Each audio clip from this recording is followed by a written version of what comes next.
David, les market movers américains, on va en parler, mais avant on s'intéresse aux résultats des grandes banques. Exactement, qui vont être annoncés cette semaine et la semaine prochaine. Donc un mois d'été assez calme, on sait que juillet il y a peu de volume sur les marchés financiers.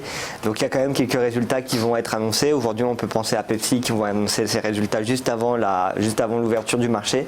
Et en fin de semaine on va avoir Citigroup, et en début de semaine prochaine on va avoir JP Morgan, Goldman Sachs et d'autres grandes banques du style Wells Fargo qui vont annoncer les résultats, donc à regarder de près parce que ça pourrait amener un peu de volatilité sur ces valeurs.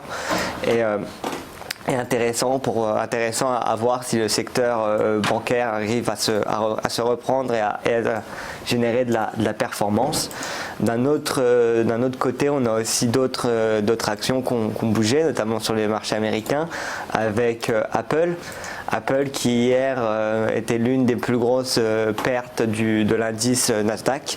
Ils ont été en fait downgradés donc leur note s'est faite abaisser par un des analystes, un analyste de Rosenblatt Securities qui est passé d'un conseil à neutre à vendre, car pour lui il pense que la société d'ici les 6 à 12 prochains mois va connaître une détérioration fondamentale de son business et de sa vente d'iPhone, et donc c'est pour ça qu'il a downgradé la note du cours. Et donc intéressant à regarder pour voir si pour le moment on peut voir un niveau quand même assez important autour des $200 sur Apple, et donc là on est en train de les casser, donc à voir si on risque de redescendre vers les $170 qui est le prochain support pour le cours, en tout cas en journalier.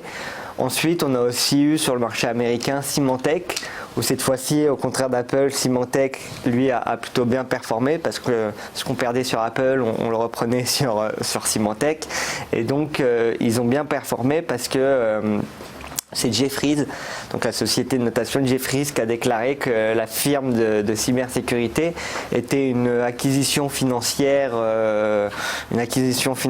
rentable et intéressante, logique et intéressante pour les différentes entreprises.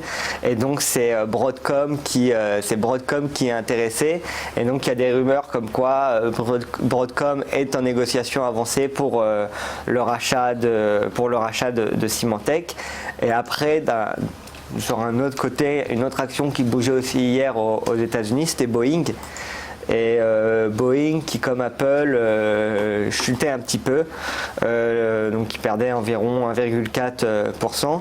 Et la raison, c'est qu'en fait Flyadil, qui est une compagnie aérienne saoudienne, devait réaliser un deal avec la société Boeing, et devait leur passer une commande pour 5,9 milliards de dollars de l'avion 737 MAX.